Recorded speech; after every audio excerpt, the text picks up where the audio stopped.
Là, en 2025, on perd des triplés dans un hôpital, faute de couveuse. Vous trouvez exagéré les propos de ceux qui soutiennent Mordicus, qu'il y a très peu de sécurité à se rendre dans les hôpitaux, notamment les hôpitaux publics au Cameroun? Écoutez, madame, non, aussi, les Camerounais naissent tous les jours dans cet hôpital de Lobaba. Et je pense que ceux qui naissent rentrent chez eux en santé.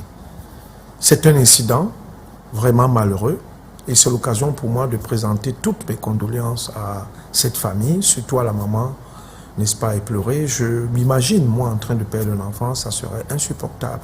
Surtout pour de telles raisons, très honnêtement. Un hôpital de ce niveau, n'est-ce pas, quand même, un hôpital de district, comme Deido, comme Lobaba, ne devait pas, manquer d'oxygène. Ça, c'est inadmissible.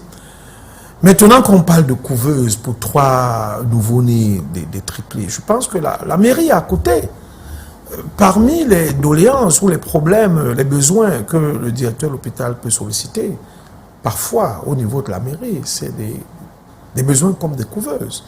Donc je suis très embêté, très gêné, très honnêtement, que ce soit pour un problème de couveuse qu'on trouve dans plusieurs cliniques privées, inoccupées même, ou non occupées, que cet incident se soit produit à l'hôpital de Lobaba. On a envie également de savoir, y avait-il pas de voiture d'urgence pour transporter ces enfants, pour qu'on décida de les mettre plutôt dans des cartons?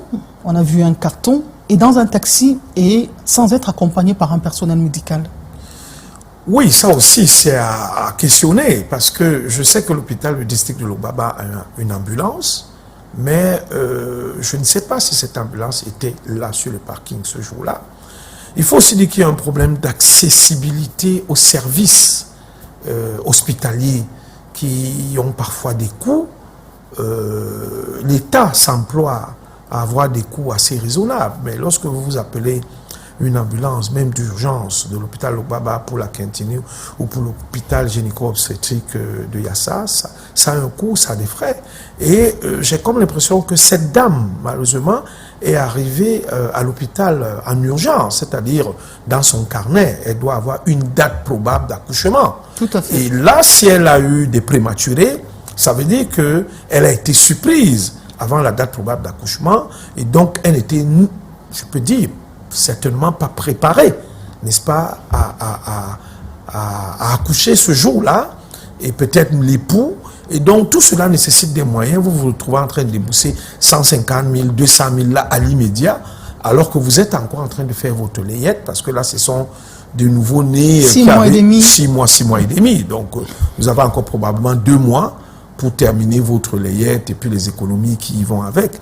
Et c'est là où se pose le problème de l'assurance au Cameroun. Le problème de l'assurance, la prise en charge des Camerounais. Nous travaillons depuis sur un projet avec une carte ASSO, où tous les Camerounais, des nouveaux-nés jusqu'aux plus vieux qui peuvent avoir 100 ans, devraient être assurés. C'est possible. Je vous dis qu'il y a des secteurs comme la téléphonie. Il y a quand même des leçons à tirer dans ce drame qu'a connu cette famille. Nous avons des leçons à tirer depuis l'affaire Kouma Matekel. Monique Kouma Matekel. Monique Kouma Matekel. Depuis. Et je pense tout simplement que lorsque l'incident est passé, le directeur de l'hôpital ou le patron est convoqué soit à la délégation régionale, soit à Yaoundé, on lui tire un peu les oreilles, on essaie et puis allez, on laisse tomber. Non, on doit s'inscrire dans une dynamique dans laquelle nous sommes en retard, parce que le chef de l'État parlait de santé pour tous à l'an 2000. Nous sommes en 2025. Ça fait 25 ans que les politiques publiques en matière de santé n'ont pas encore atteint le niveau que le président national du RDPC souhaite ou aurait souhaité offrir à ses compatriotes ou mettre en place. Donc je pense que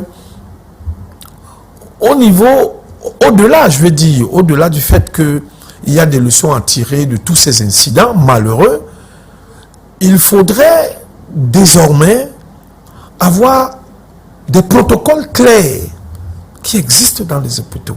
C'est-à-dire, lorsqu'une dame enceinte arrive à l'hôpital, déjà, même dans les compagnies aériennes ou terrestres, elles ont la priorité. Donc, elles sont reçues en priorité. Les dispositions dans lesquelles il faut les mettre doivent être des dispositions confortables,